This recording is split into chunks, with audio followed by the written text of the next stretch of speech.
Now, Kathleen Thomas could have danced to that, and that's who we should have shown a few weeks ago. So, welcome, fellow Rotarians and guests, to meeting number 5,291. No birthdays on the 24th of March, so we're going to head right into Mauricio Cordova, action on the first O. Mauricio Cordova is the CEO of Loaves and Fishes. He joined Rotary in 2018. He's the co-chair of the Gala Committee with Sarah Janigan, and he's going to give us some information on the Fiesta de Gala Rotaria, which we're having on May 5th of Cinco de Mayo. So he's going to be showing us and telling us some information. Go ahead, Mauricio. John, let's get started with the PowerPoint. Hello, everybody. Hope everybody's doing great today. It's starting to get nice and warm out there, so hopefully you're going out for a walk or enjoying the sun. You know, we're gonna thank everybody. Like again, we talk about, you know, what's coming on the Fiesta de Gala Rotaria, Cinco de Mayo. Buy your tickets; they're still available and they're hot. So you know, before they run out and they're not as hot as they should be, you need to go buy them. Want to thank our sponsors, John. If we can go down to the next one. Of course, our Cha-Cha-Cha sponsor, presenting sponsor, Comerica, which has been doing this for over 25 years. Our salsa sponsors, the Core Companies and Linda L. Lester. Thank you so much for their support. Many merengue sponsors. You know, a lot of these are folks that have been doing this for a long, long time, and some newer ones there. So thank you so much for your support. Without it, we will not be able to do this. And of course, Rumba as sponsors, and you know, everybody that participates. Thank you again so much for everything that you help us accomplish with this sponsorships. And of course, we couldn't be able to do a lot of stuff without our in-kind donation sponsors. You know, some new names there: Big Kahuna Productions, History San Jose, but of course, Joseph George, and so forth. Some of the other ones. I want to take a moment here and read the Gala Committee members, because they've done a fantastic job. Thank you, Sarah, for being the co-chair with me this year. And then Bradley Bennigan, Christine Barrows, David Caminetti, Ed Correa, John During, Audrey Fox, Irma Garcia, Corey Lambert, Helen Lambert, Teresa McCarthy, Charlie McCollum, Julia McCrae Goldsmith, Steve Prouty, Elaine Sullivan, Brenda Sweeney, Kathleen Thomas, and Nancy Williams. Thank you so much for all the work you've done and everything you still have to do to get us up and running on for here. Now, here's a great guess. Can you guys guess who is this person in the picture? This is just a nice contest. There's no winner or prizes, but if you can put it in the chat really fast, who you might think, it'd be just fun to do that. We'll give you here like 10 seconds, and I see a bunch of people doing that. Let's see another 5 seconds. All right, let's do that. All right, so. The answer is C, Kathleen Thomas. So thank you, Kathleen, for sharing this awesome picture, you know, and everything. You know, it was a very cute picture. So thank you for sharing that with us. We talked about the auction and other things going on, and that was one thing that's kind of exciting. So Jeffrey Pohl is about to become a new Blue Badger. So I'm kind of giving a little ahead of time on a presentation for Fernando there. But he is going to be donating a very cool piece of art. And so when he's being introduced, please look behind him in the background, because you're going to see this really cool picture. Has very stunning colors. Is called Nexo Esmeralda, and yes, we translated the name for the event. And thank you so much. I know the information is really cool. You're going to like it, and it's going to be one of the items that we'll have up for auction. We're still looking for more auction items, so thank you. For everybody that has helping us. And yes, you can still, if you want to be sponsored, sign up. We're getting ready to start with the pack, all the final things for the event, banners and all those things, but we can still squeeze you in. So you're still interested in being a sponsor, please let us know. Other than that, thank you very much, Fernando. Appreciate it. I'm at 3 minutes and 45 seconds, finish on time. And we'll give you back 10 seconds of the time for the meeting. Thank you, everybody, and see you Cinco de Mayo. Well, thank you very much, Mauricio, and I look forward to that blind food tasting at a Mezcal restaurant tomorrow. I hope you don't have any tricks up your sleeve for me. I promise that. Well, today's Blue Badge presentation is to members who finished a year of familiarization with our club and Rotary. We hope you will be fulfilled, being of service to others, and that you will share your talents and knowledge so our community will know Rotary through you. So first is Gabe Regalado. He's joined us in 2019. He's with Newmark Knight Frank, which is a global commercial real estate development and management firm. Second one is Atusa Zainali. Atusa is an attorney, has a PhD, and does international arbitration. Jeff Poley, as you heard, joined Rotary in '96, but then he sold his company, Southern Lumber, moved out of the area, and recently returned, as is now a Blue Badger and an artist who shows us his paintings that he did especially for the gala. Thanks for sharing your talent with us, Jeff, and we appreciate that gift very much. And finally, Ramiro Torres. He's the owner and principal of Topa Architecture. He's a graduate of California Polytechnic State University, otherwise known as Cal Poly, in Slowtown, San Luis Obispo. Thanks for the photos of you and the Boy Scout Troop 229 helping to clean up the carousel in the area around Arena Green. And that was Ramiro Torres. And what you're looking at is the gala auction item provided by Jeff Poley. And you'll be seeing some photographs that Ramiro sent about him and the Boy Scout troop cleaning up the arena area.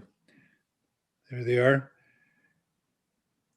I'm not sure what's going to happen with that carousel, whether they're going to leave it there or move it, but we're going to be hearing from Steve Borkenhagen, our president-elect, as to which of the three finalists will be the winner, and I think we'll announce it sometime next week or the week after. So, Gabe, Atusa, Jeff, and Ramiro, welcome, Blue Badgers. Ordinarily, you'd get a standing ovation, but a wave or a thumbs up will have to do for now. Yeah. Sarah Klish, are you around, dear? Yes, I am. We're going to give you lots of time here, so go, take it away. You joined us in 2014.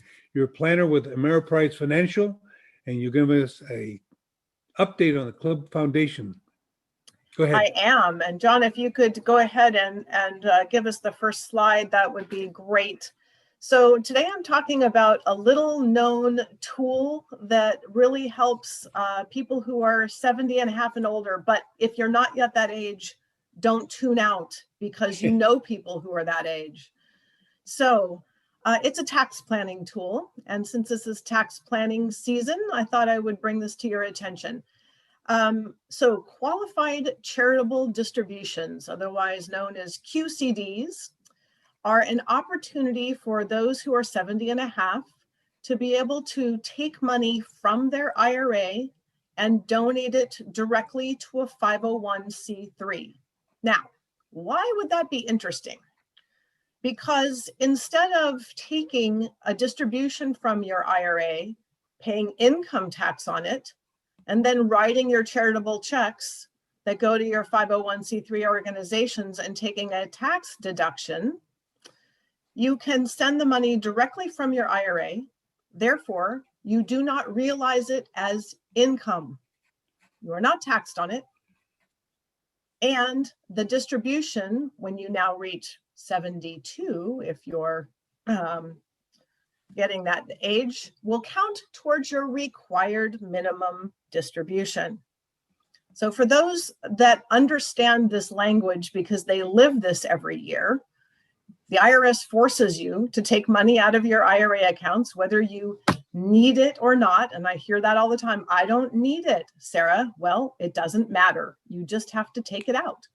So this is an opportunity for you to take the money and send it directly to the charity. That's the key. It goes from the IRA to the charity. So what types of accounts are eligible for this? Traditional IRAs, inherited IRAs, SEP and simple inactive, meaning you're no longer contributing to those plans. So if we go to the next slide, I'll give you a little bit of an example. We could make this any person. Sorry, it has a gender based to it. We just ignore the name and assume person. In scenario number one, this particular individual has to take an RMD of $15,000. So he or she says, gee, I'll take 10,000 of that and I'll use a qualified charitable distribution. I'll send $2,000 to the Rotary Foundation. I'll send $2,000 to Second Harvest Food Bank, whatever, and takes the remaining 5,000 as income and pays income tax on it. That's scenario number one. I like that. Thank you, Kathleen. I like Phil can be philanthropist. Always got my back, girlfriend. Thank you. I was going to say Philippa, but well, okay. So scenario number two is that our philanthropist chooses to take the full required minimum distribution of 15,000 and use it for a qualified charitable distribution. So the full 15,000 goes to 501c3 or threes, can be multiple. And that individual then realizes no taxable income from the required minimum distribution. Scenario number three is our philanthropist is charitably inclined, wants to be able to reduce that overall big tax liability that comes every year and gets passed on to their heirs, and says, I want to take more than my required minimum distribution, and I want to send it as a qualified charitable deduction. The maximum you can do out of any one of the types of accounts that I listed is 100,000 per year.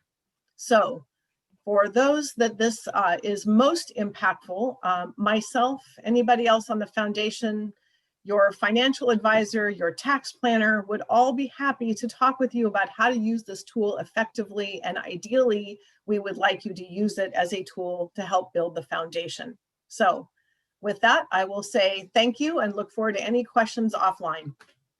Well, thanks very much, Sarah. That gives us some food for thought. For those of you having some extra money lying around, now you know what to do. Next, we've got Vince Sanseri. He joined us in 2005. He's a stockbroker with Morgan Stanley. He and Leslie Hamilton, who joined us in 2008, is, as you know, our executive director. They're going to report on our club's next big project. Vince and Leslie, you guys ready? You're muted there, Vince. There you go. Okay, hopefully that comes through fine. John, I don't have sharing, so if you can advance to the next slide, perfect. Thank you. So thank you for the time to provide an update on what we've done so far on this committee and where we've gotten to. But before I do that, let me jump in here and just give you a little bit of a background. Coming out of the successful Rotary Play Garden project, our club president at the time, Brian Adams, had a visioning session. And one of the visions that came out of that was, let's do another great big project. That was 5 years ago. Club president Cindy Faulkner picked up the baton and created a committee, a subcommittee, to determine how we go about doing this. And this is what we have today, a next big project committee with this particular vision. You can move on from here, John. Great. So the next big project committee was officially launched in June of 2019. These committee members made a 3-year commitment. A lot of long hours and time involved in this. The committee, as you can see, the members here are made up of a past board president, past foundation board president, past committee grant chair, the executive director, and several other members that have tenures that range between less than 5 years to even greater than 15 years in the club. Now, unlike the project for the Rotary Play Garden, which was $6 million in size approximately, this project is targeted to be approximately $500,000. And I think it was Steve Prouty at one of our club board meetings who said, maybe this should be called the next impactful project. But depending on the scope of the project, we can attempt to gain matching funds from the club community at large. We can also leverage other organizations, and if needed, bring in partners to the project. This project, as you can see here, is targeted for completion next June 2022. I have to say that it's been a pleasure really working with all these committee members. They put in a lot of time. They're very talented individuals, And as you can imagine, there's 14 of us on committees. Trying to get everybody to agree upon an idea is a bit like herding cats, but everyone's been very professional and courteous, and we're getting very close to bringing a recommendation forward. Next slide. So our first order of business was starting with idea generation. So we surveyed the club and 40 ideas were submitted overall to the club. These ideas ranged, and we'll give you some examples on the next slide in just a minute. But during this phase, all the ideas that were submitted were blind in nature. We had no idea who was bringing the idea forward to avoid any potential bias. We used the guidelines, which Leslie will go through in a minute, to screen down to 20. And then we broke up into teams of 6.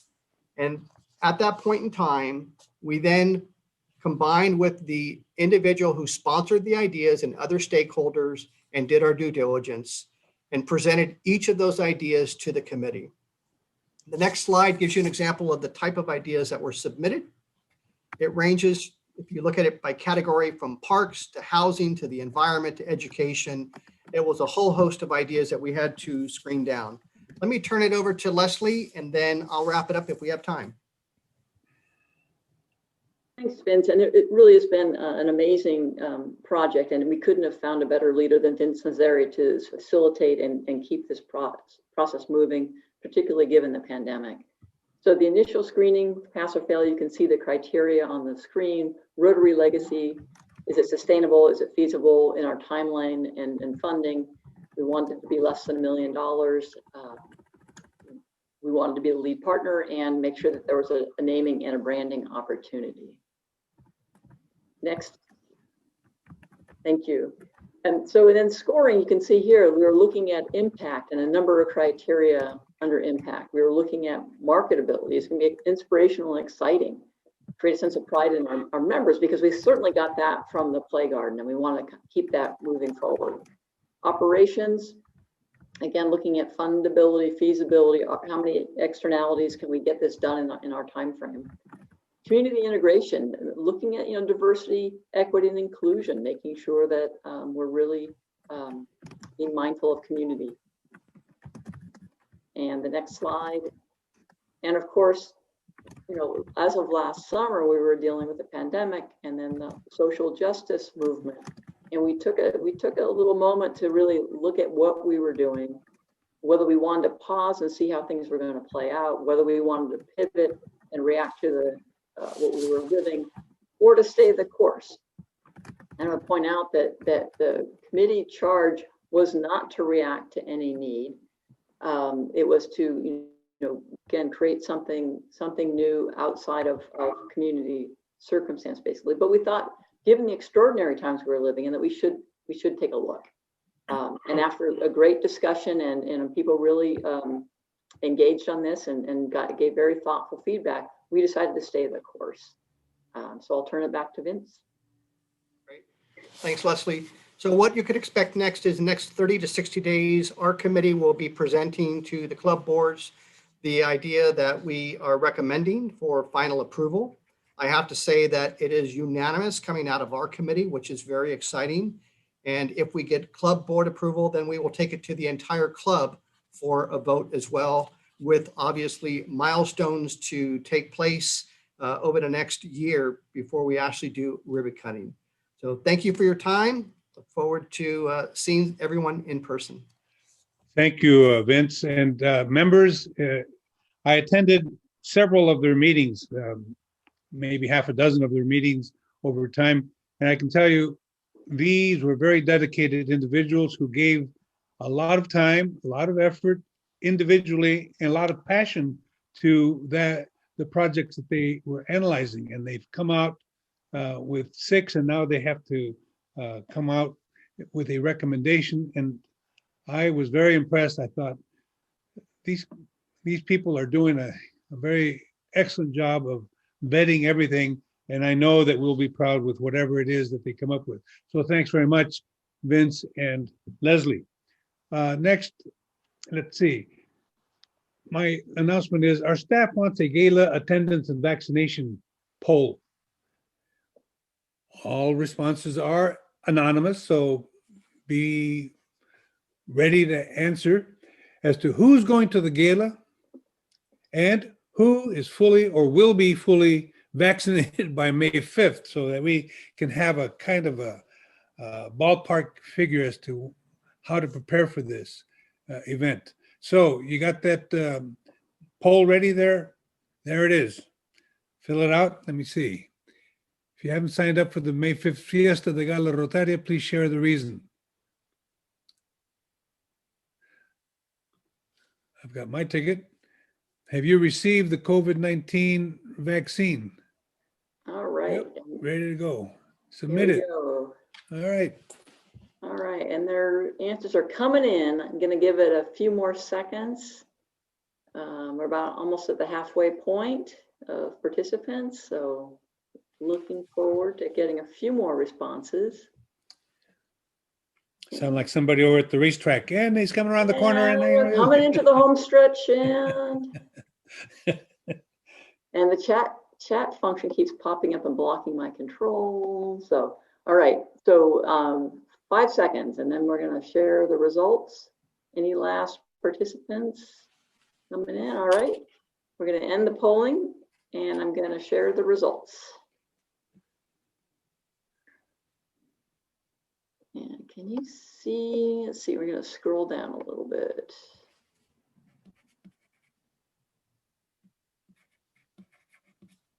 All right.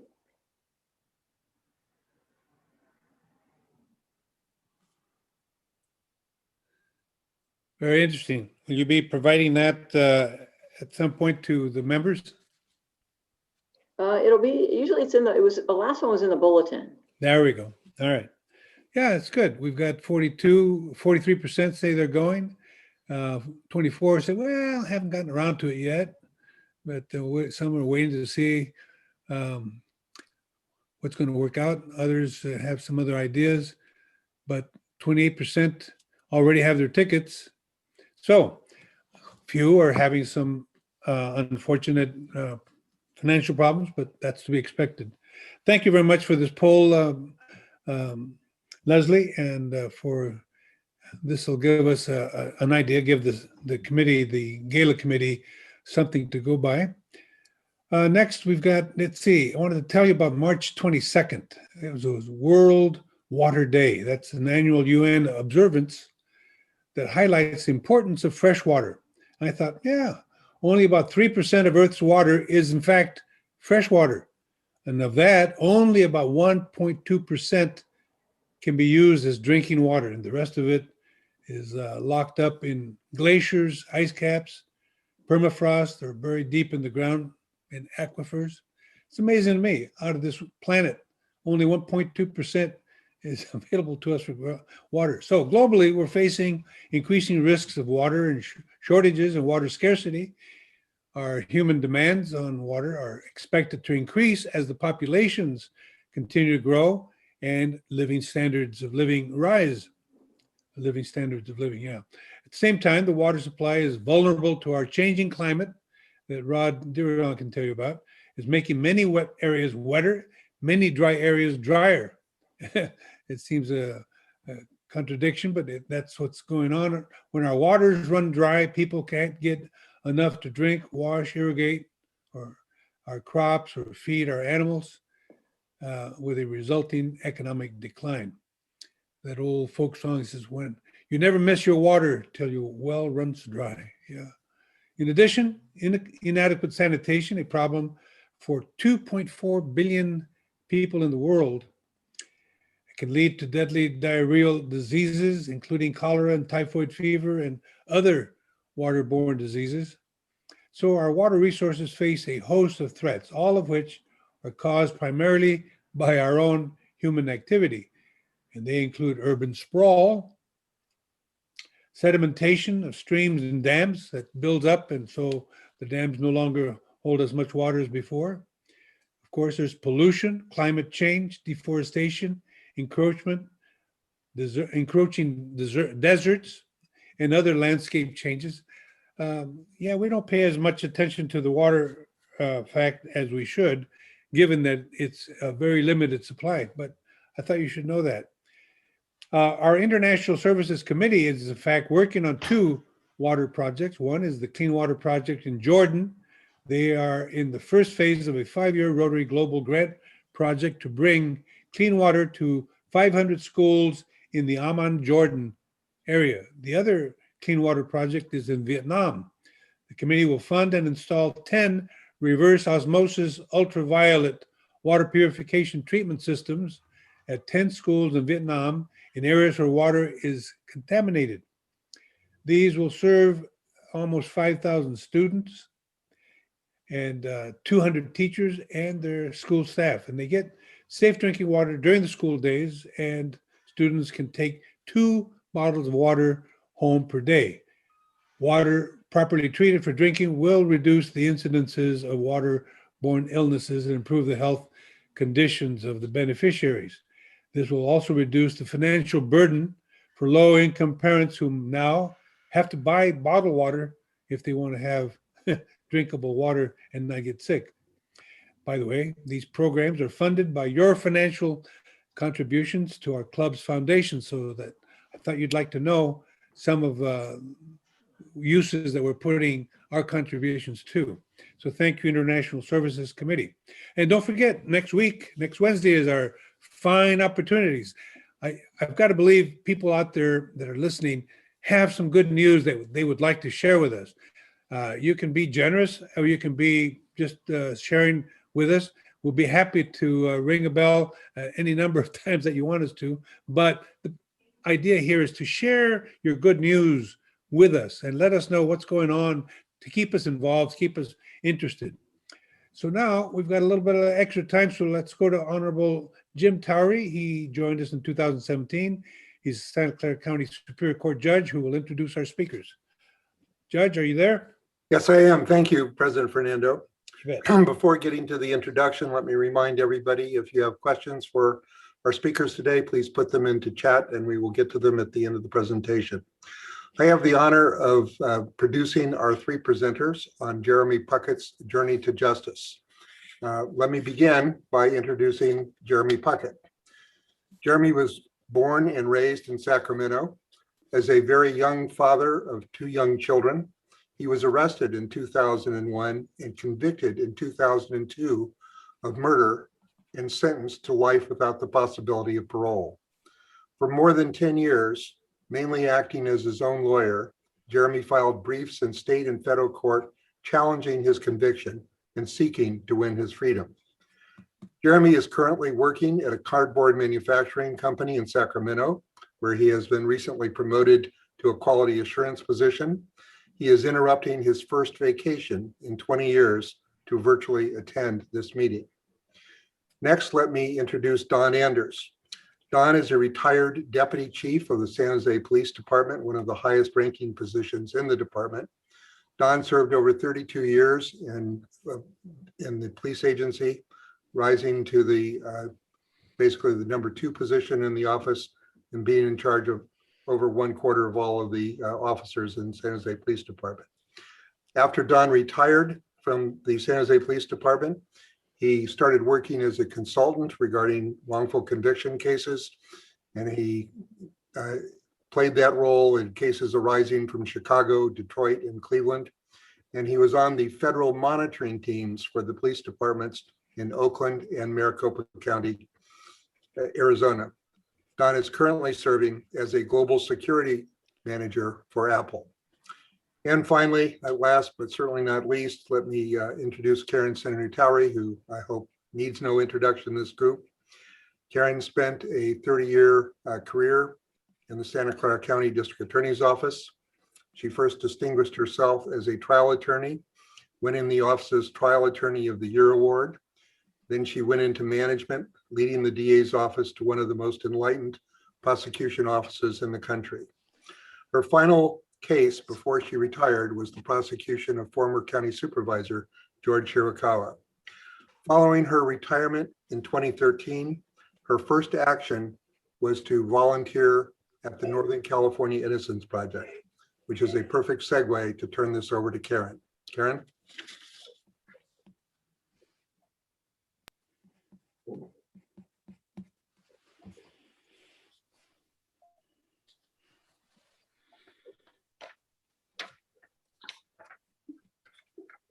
Thank you very much. I'm unmuted, and I hope that Jeremy and Don are unmuted too. Thank you so much to the Rotary Club of San Jose for having the three of us here today. I'm very excited to have you meet two very important people in my professional life, Jeremy Puckett and Don Anders. I thought long and hard about what I would present today because Jeremy's journey to justice is a long and complex one. I have a 2-hour version of this story, a 1-hour version, and a 10-minute version. And I selected the 10-minute version today so that you will have a chance to talk to Jeremy and to Dawn. So I will talk about the facts of Jeremy's case, and then we will get into the aftermath. This is a photograph of Jeremy when he was about 25 years old when he started this journey.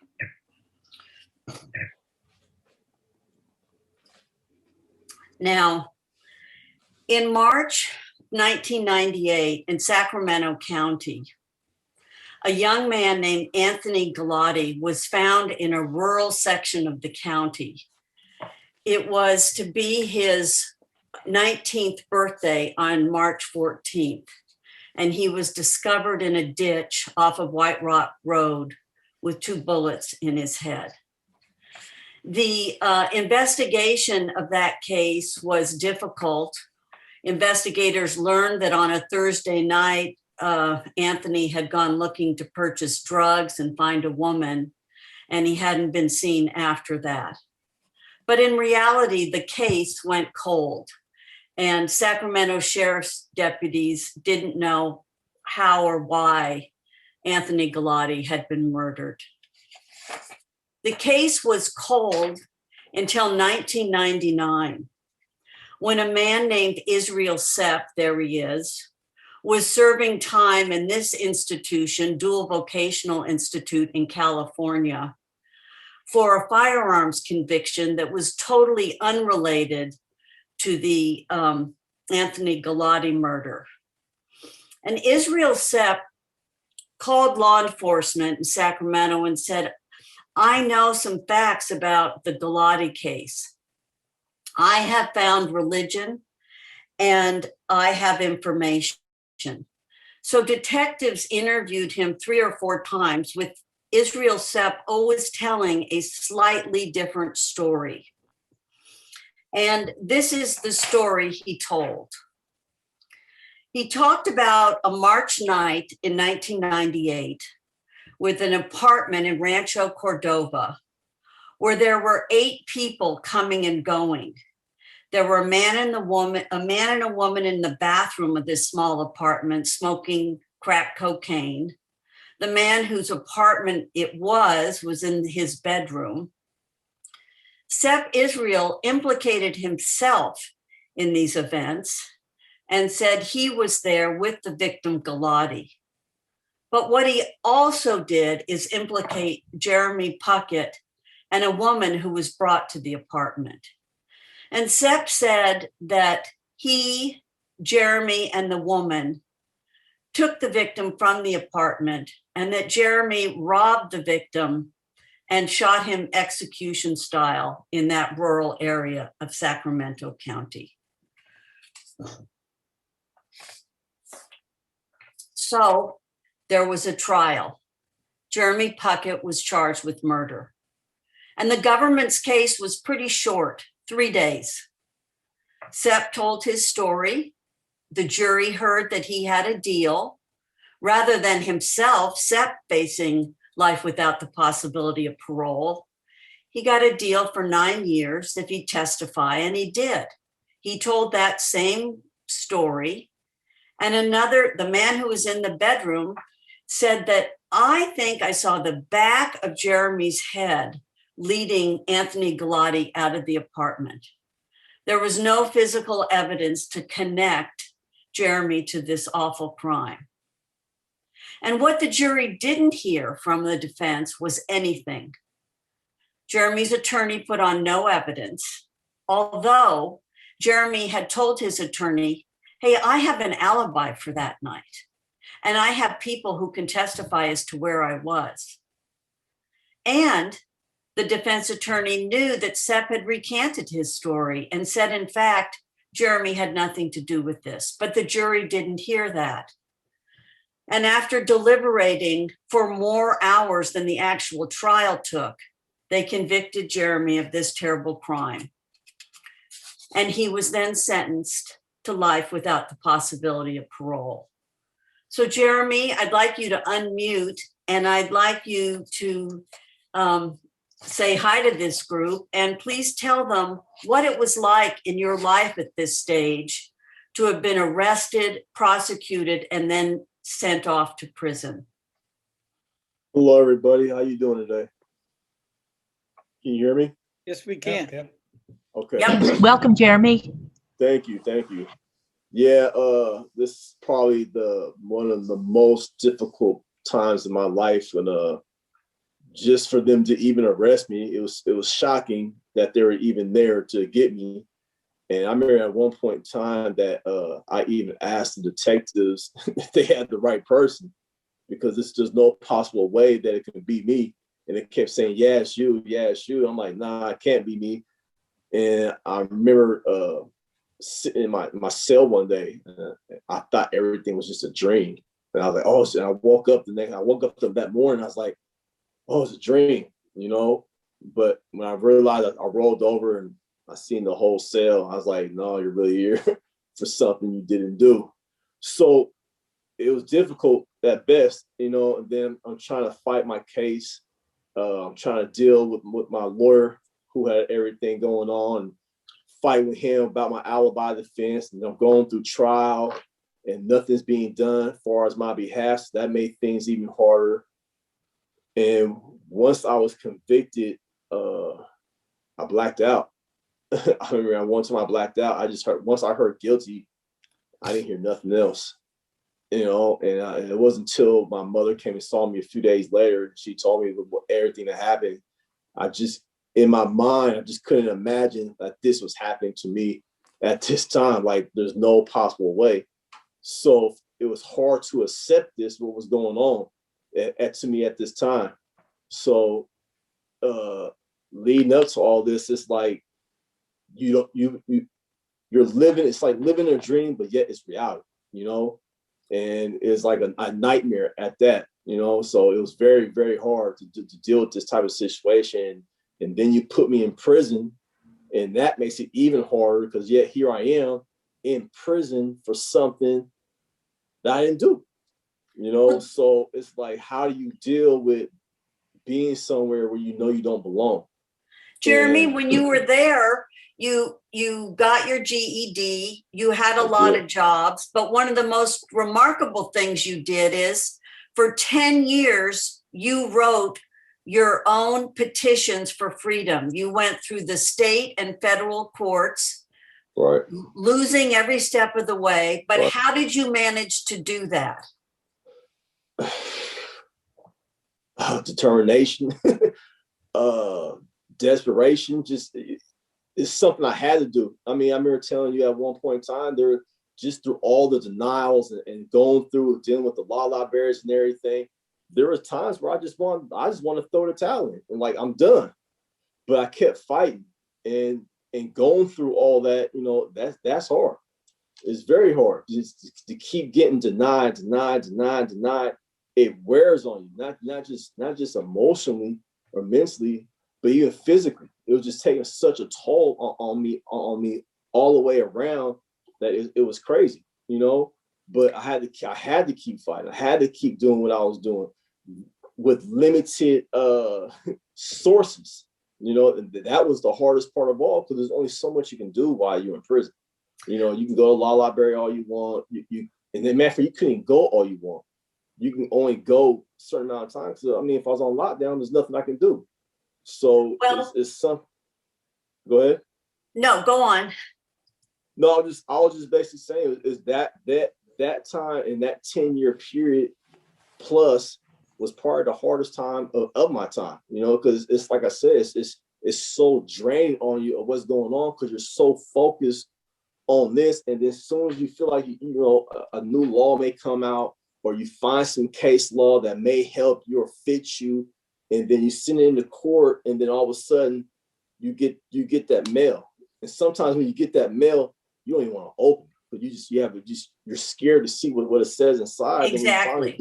Then when you do see that and it says denied, it's like all the air just lets out. It's like, what are you doing this for? And it's not just what I'm doing this for. It's like I felt like I was putting my family, getting their hopes up. Like, I got it this time. This is good. I found this law right here. This is gonna get me out. But then it's like you can see it starting to wear on them a little bit. They get to a point to where they feel like you're never coming home, and that can be a little stressful on me, you know. Well, now I feel like they're losing hope in me, so maybe I should just give up, period, you know. But I had to keep fighting because I knew I was innocent, and I kept doing it. And thank God I was able to get to the Innocence Project, Karen and Don and everybody, and Simpson Thatcher, that were able to prove my innocence. Well, let me talk about Northern California Innocence Project. That's a good segue, Jeremy.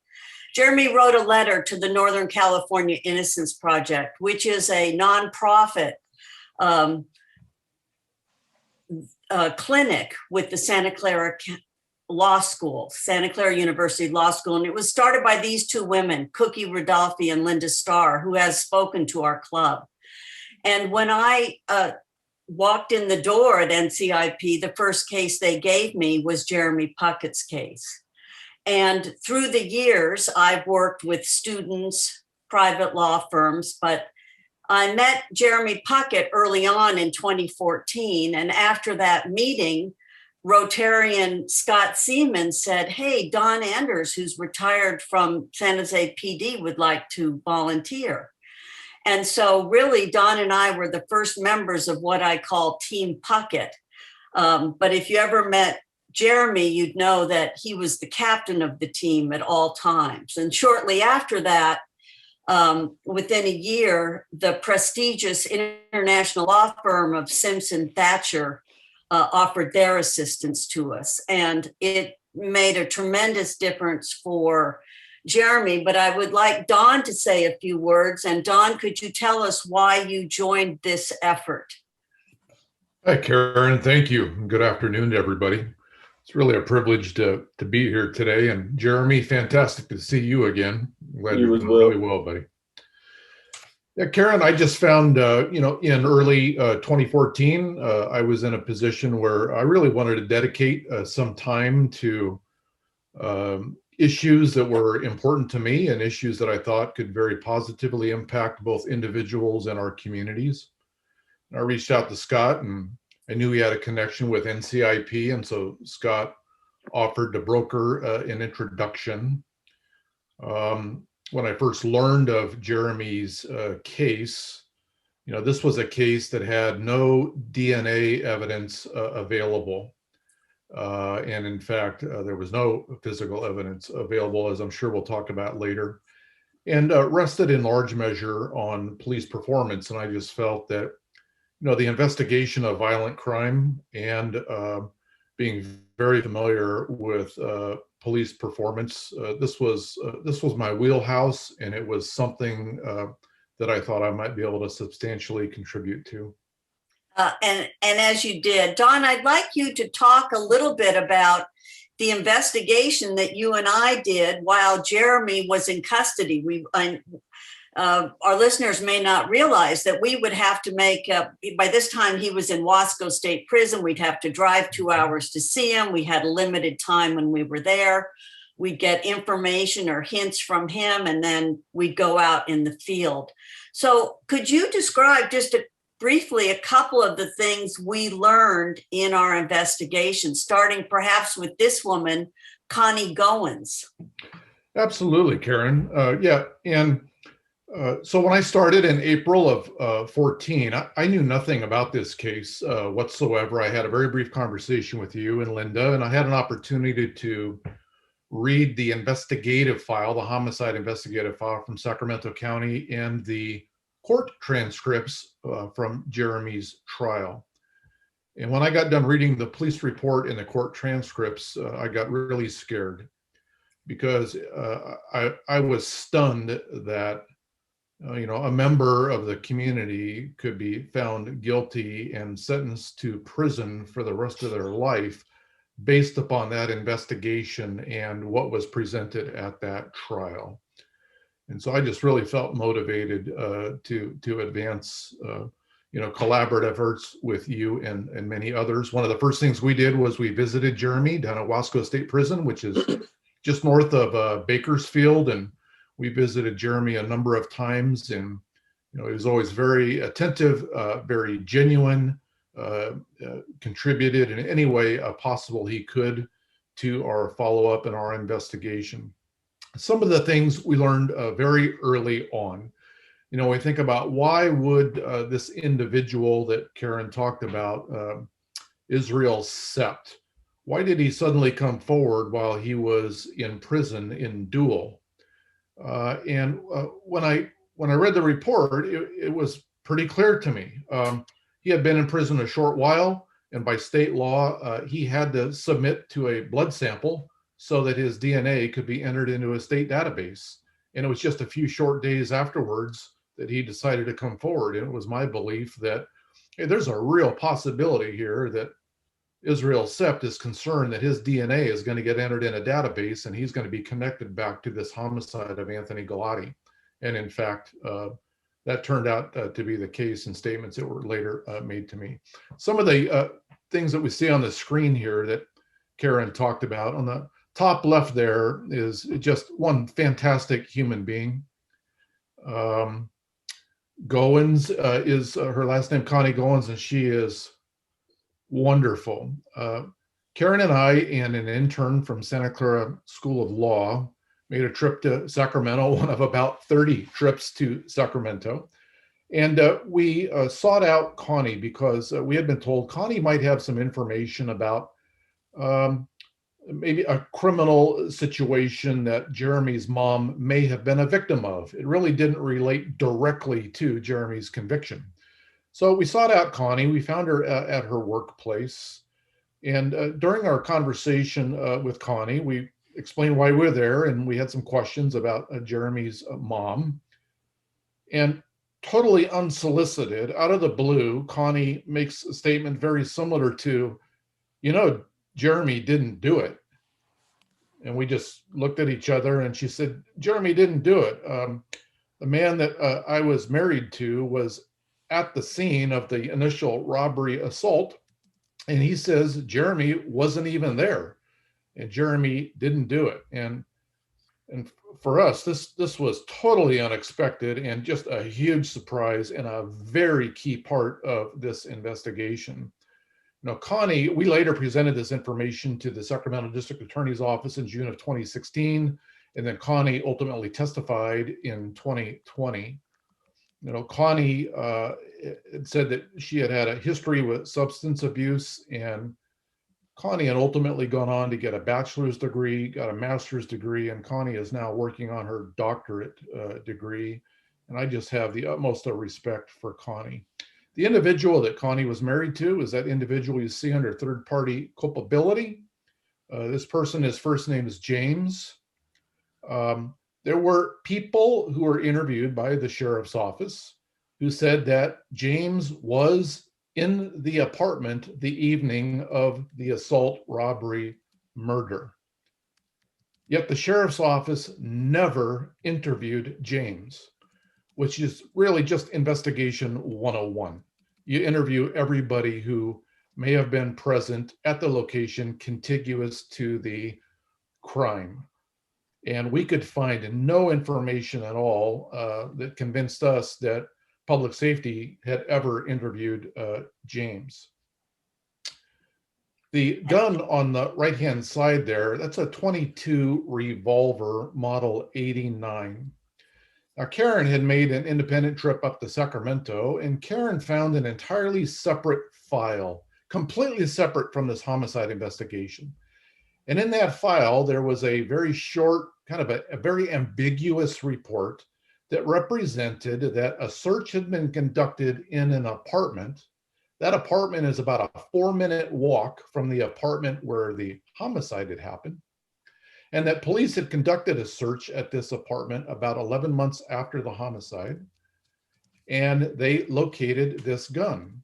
And Karen recognized, well, wait a minute, we had read where we had heard there was a possibility that the homicide victim had been assaulted with a gun, had been pistol whipped, that the gun had been described as kind of like very old. And this apartment where this gun had been located was an address very familiar with us because it was an address that had been used by that individual to the left of the gun there in that graphic, James. He had used that address before on one of his government records. And an AKA had been used, and it was an AKA that had previously been used by James, that individual in the photo on the left. So Karen brought this to my attention, and we needed to see this gun. So we made our way to the Sacramento Sheriff's Office property warehouse. Now, the report indicated that there was no serial number associated with this gun. Karen and I were able to look at the gun, we were able to handle the gun, and the butt of the gun has some damage, and the barrel of the gun has some damage. And I completed an affidavit that essentially indicated or represented that, you know, it's possible this gun, the damage to the gun, represents a gun that could possibly have been used in the assault of an individual, or wording very similar to that. I also removed the grips of the gun and located the serial number on the gun, and the sheriff's office has not located the serial number. This is a common location for serial numbers to be located. So again, this caused us great concern with regards to just how thorough was this particular investigation. The 700 pages to the right, Karen can talk about a tremendous discovery as it relates to evidence that had not been afforded Jeremy's attorney nor presented to the jury. And I know Karen is going to talk a little bit about the date of the murder that was utilized during a trial, as well as the forensic expert there at the bottom. Karen? Thanks, Don. Yes, we also found 700 pages of written materials that the sheriff's department had withheld, and 5 taped interviews that had been withheld. And in those interviews, various witnesses explained that this individual and the woman who was brought to the apartment often did set up robberies. We also learned that the murder trial presented the wrong date of the murder to the jury, and that working pro bono, we got a forensic expert to establish the true date of the murder, which coincided perfectly with Jeremy's alibi. So once we had all this evidence, working with Simpson Thatcher, who really did the heavy lifting on the writing and legal research, we filed petitions and ended up in the California Supreme Court and had our first ray of hope. And basically what the California Supreme Court said in layman's language is, you know, what the, you've got a recantation, you've got an alibi, you got the wrong date of birth, you have the sheriff withholding all sorts of evidence, including this gun, which we found a note from the police officer saying it was connected to the Galati murder. We had all this evidence, and the Supreme Court said, take it back, have an evidentiary hearing. And so we did. In November of 2019, we brought in witnesses, including Connie Goins, among others, and our forensic specialist. Dawn took the stand, and lawyers from Simpson Thatcher and I did the hearing. And I want to show you this picture of Jeremy's family. We were in the parking lot afterwards, and I think they show you how well they thought the hearing went. And this is Jeremy's sister, who played a pivotal role in helping us find witnesses. And we were all feeling pretty good, but we had a long wait. And we had to wait until November 13th. And on that day, a Superior Court judge said to Jeremy, and I'm going to have him describe his feelings in a minute, "You're a free man." And I'm going to show you just a little clip of Jeremy coming out, and you will hear his family, his wild and crazy family. He's been incarcerated for almost 19 years, and his daughter, who was a baby when he went in, she's in a homemade shirt that says Jeremy Puckett, and it's pink. He's inside, the family is outside, and you'll see Jeremy come out and talk to his lawyers first. And of course, we said this is a no hug day. March 13th, 2020, the state was shutting down. We'll have no hugging today.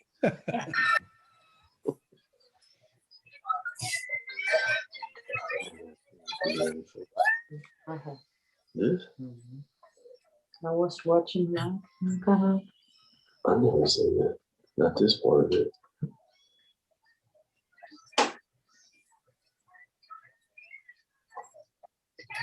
Now, Jeremy's going to thank the lawyers. These are some of the Simpson Thatcher lawyers. Damn. His family is yelling Puckett.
She dropped it. You want some paper? No. What a day. What a day. Wow, wow. And last week, the Chronicle ran an article about Jeremy's time coming out during COVID. So Jeremy, I think we're probably going to stay over for a few questions, but could you briefly tell us what it was like to come out during COVID when there was a lockdown?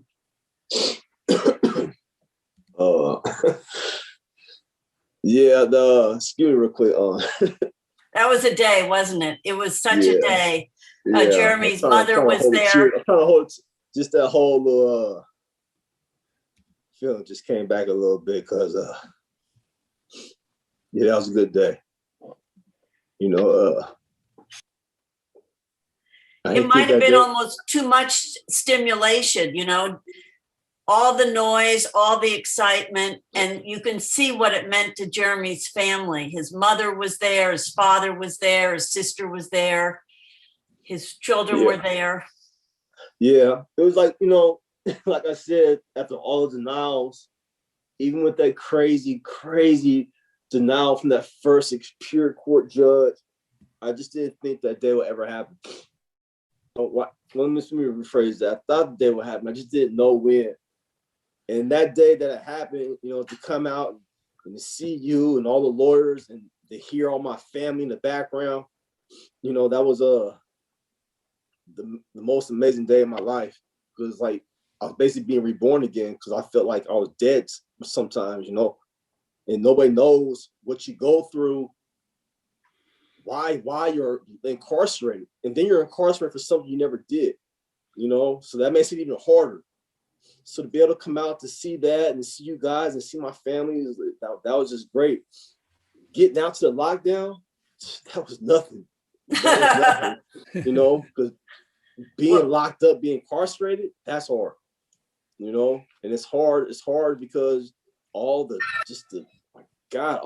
excuse my language, the bullshit you got to deal with in there, you know, and they Not come to out worry, to- we speak French here, Jeremy. Not to worry, we got you covered. Listen, I'm going to have to Yeah, just interrupt you just a second to close off the formal part of this meeting, and then we can come back and have you guys continue with this fascinating and We'll tell just a little, can you stay on a little longer, Jeremy? Yeah, I can. Thank Okay, you. thanks. Thank you. I'll be right back to you there. I do All right. want to thank Karen and you, Jeremy, and Don for today's heart-filling and fascinating program. Congratulations to all of you for your selfless dedication to free Jeremy. What a journey. It's impossible for me to imagine what you had, what you felt then and what you're feeling now, Jeremy. But now you guys can really enjoy and celebrate your freedom, Jeremy and Karen and Don. You've done a hell of a job. A contribution has been made on your behalf to our city forest to plant some 46 shade trees out in East San Jose to help out those folks to combat heat islands and to address climate change and improve our neighborhoods. You know, this is so interesting that our speakers have agreed to stay after the formal end of this meeting. So let me just close it off by saying that next week we've got Dr. Marty Fensterscheib speaking on where we are currently with COVID-19 in Santa Clara County. So let me close off that meeting and bring you guys back in. So Karen and Jeremy and Don, take it from there.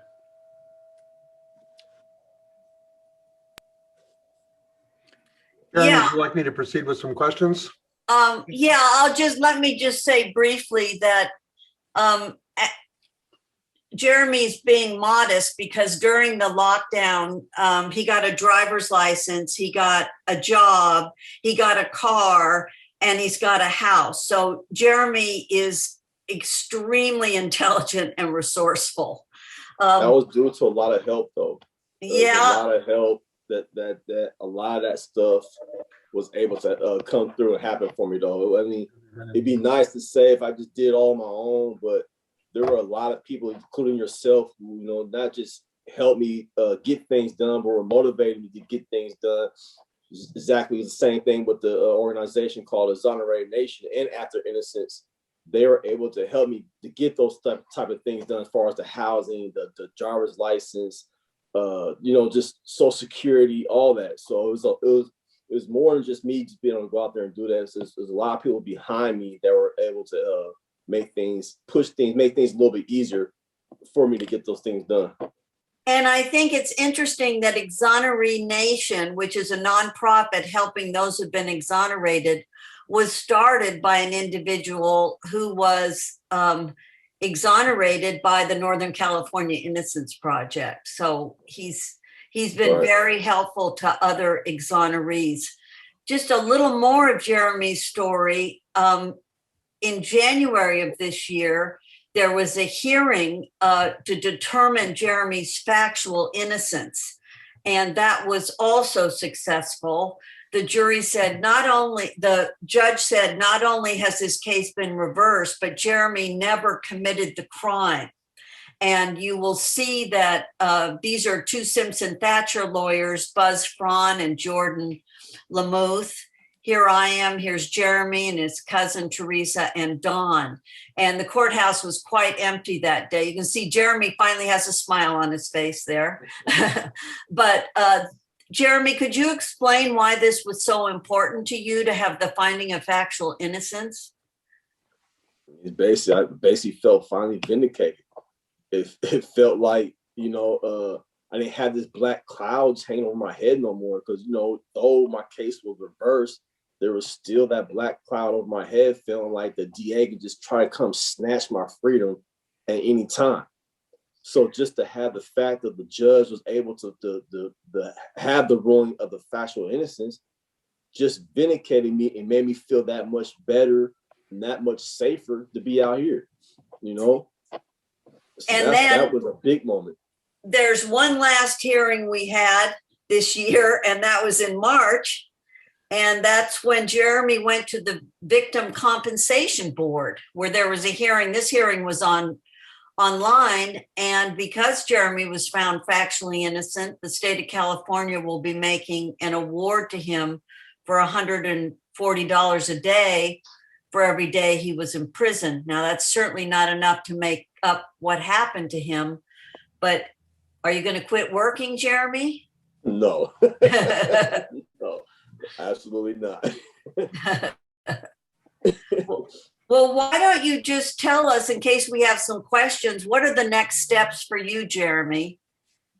Well, right now, like I said, I'm just enjoying my vacation. I'm gonna go back home this Sunday, relax a little bit, go back to work. As you know, I have some conversation coming in. I'm thinking about buying a house and investing some money, just trying to make things make things easier, not just for today, but for my future. You know, I got kids, I got a grandson, so it's a lot I got to take care of and still deal with. You know, I got my grandmother, you know, I got my girl, my family. You know, I'm just trying to take one thing at a time. And I'd like to share this picture. Right now, Jeremy was kind enough to dial in from Denmark, where he's taking his first vacation. Yeah. Denmark. Yeah, out here in Copenhagen? Denmark. It's been a good time though. You know, it's been cold, it's been warm. They're more shut down than what we are, but we still have been able to get out and still sightsee a little bit. So it's just different to open your eyes and see something other different from what you grew up and what you're used to. Yeah, Jim. Okay, I've got a whole bunch of good questions that have come from the audience. Several questions have this theme. Jeremy, how did you maintain hope, especially before Team Puckett got organized? And how has this affected your confidence in America? Well, truthfully, I kept hope. It was my daughter. She came and saw me one day, and she was basically just like, she asked me, you know, and she's about 4 or 5 at this time, like when I'm coming home, you know, and that at that time I was on the fence about, you know, whether I go forward or do I just give up or what. But when she said, ask me when I come home, and I seen the look in her eyes, that's what gave me hope to keep fighting, keep going, you know, because I had something to look forward to get home to, not just my little girl, but also to my son and my family. And far as my outlook on America, I don't think it's that bad. I mean, are there flaws to things? Yeah, a lot, you know, but nothing's perfect. Can we fix some stuff? Yeah, you know, but I try to be optimistic as possible, you know, as hard as it is in this world today, you know, I still try to do that. And I think I influence a lot of people to see things like that. And that's what keeps me going as well. All right, Kieran, question for you. Are there consequences to the people who made mistakes that led to his wrongful incarceration, including his own lawyers at the public defender's office, the sheriff's office, the prosecutors? Are there consequences to all those people for causing this? Well, each case is different that has this particular problem. Jeremy's attorney has passed away. The court, after the evidentiary hearing, found that he had an incompetent counsel, but there's nothing to be done about that at this point. The sheriff's office, we are working on how to address their problems, and we're not done investigating and probably litigating that issue.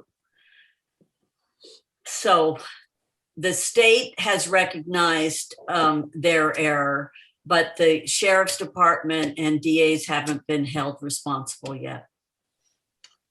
All right, thank you. Jeremy, did you receive help from the fellow prisoners that you had? Did you have prisoners who knew more about the legal system than you did, or did you outshine the rest of them on that score? Oh yeah, no. When I first initially started, I mean, there's always what they call the legal beagles in prison. The people who, you know, they stay in the law library as much as possible. They're up to date on laws that's coming out. So I had a lot of help. But at the same time, I had to realize that I can't rely just on the help of inmates, because at any given time, you can be there one day and go on the next. So I realized I had to do my own research and learn on my own how to go about things, how to fight things, how to do writs and all that on my own, which wasn't the easiest thing to do, but it's basically forced upon you, so you have to learn it. You have no choice. But you do have some individuals who know more, and everybody tries to share with one another what's going on and how they can help. Thank you. Karen, here's a very fact-specific question about the investigation. The question is, how did Jeremy not know about Connie Goins' statement? Okay, well, this is a funny thing. Jeremy wasn't there.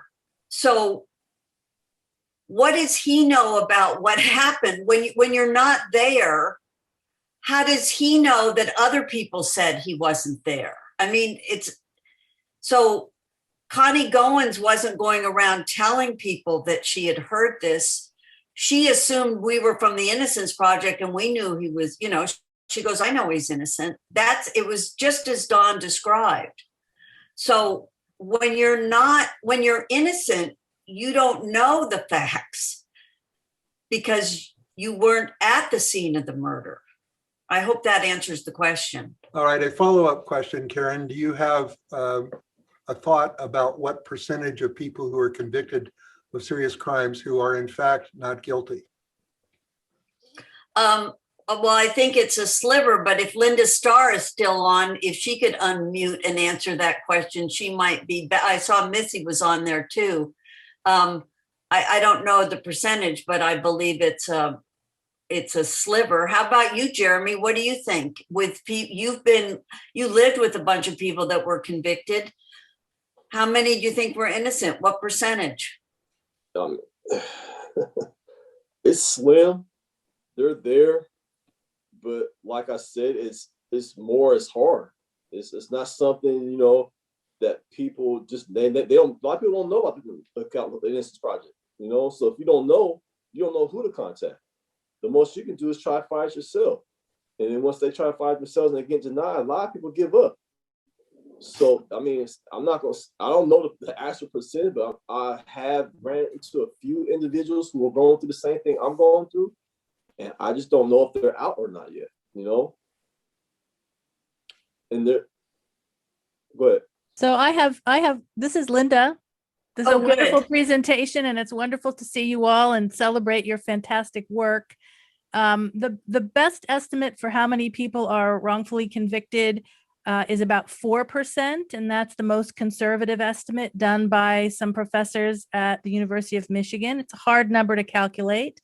It could be more, but if you think about how many people are incarcerated, even just in California, if you say that there are 150,000 people that are incarcerated in California and 4% are wrongfully convicted, that's still thousands of people that we need to identify and get released.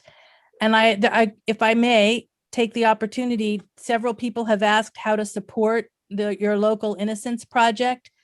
We are the Northern California Innocence Project. Somebody put in there a link to the California Innocence Project, the local project, that's the Southern California Project.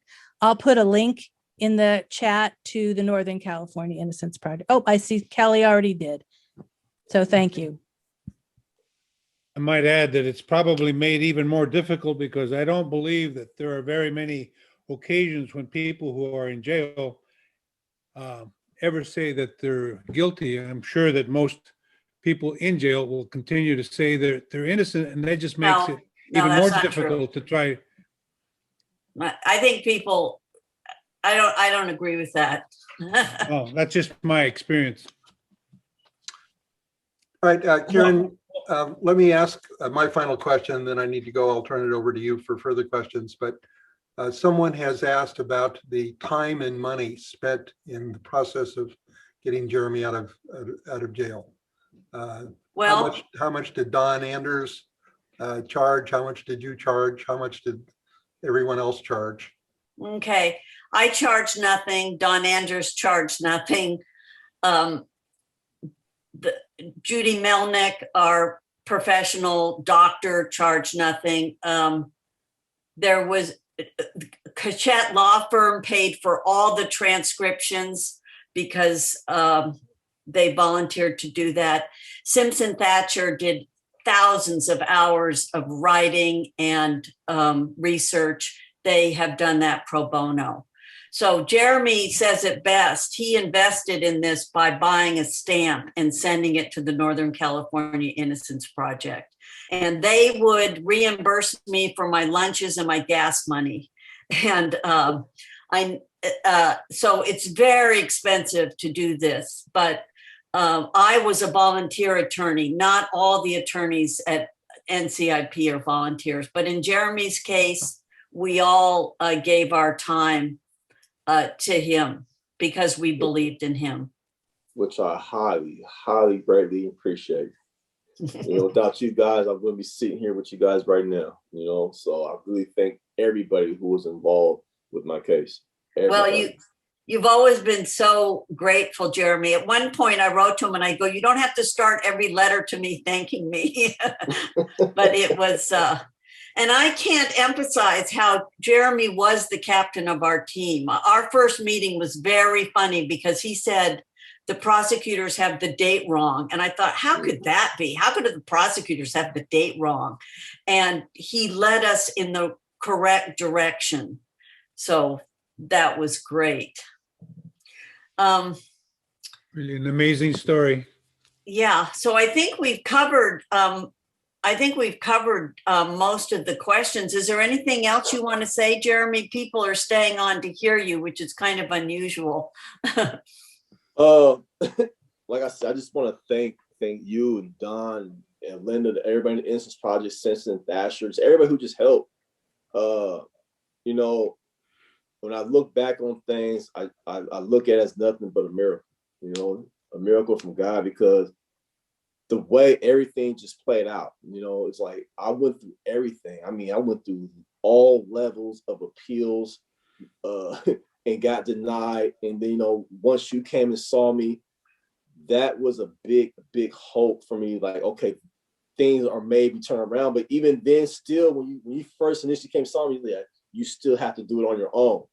So though I had you guys on the side, I still fight things on my own, and I'm still getting denied. So it's just a blessing, and I really, really appreciate all the work that that you and everybody did, because like I said, without you guys, none of this is possible. Nothing. I never see my daughter again, my son. I wouldn't be here in Denmark. Nothing.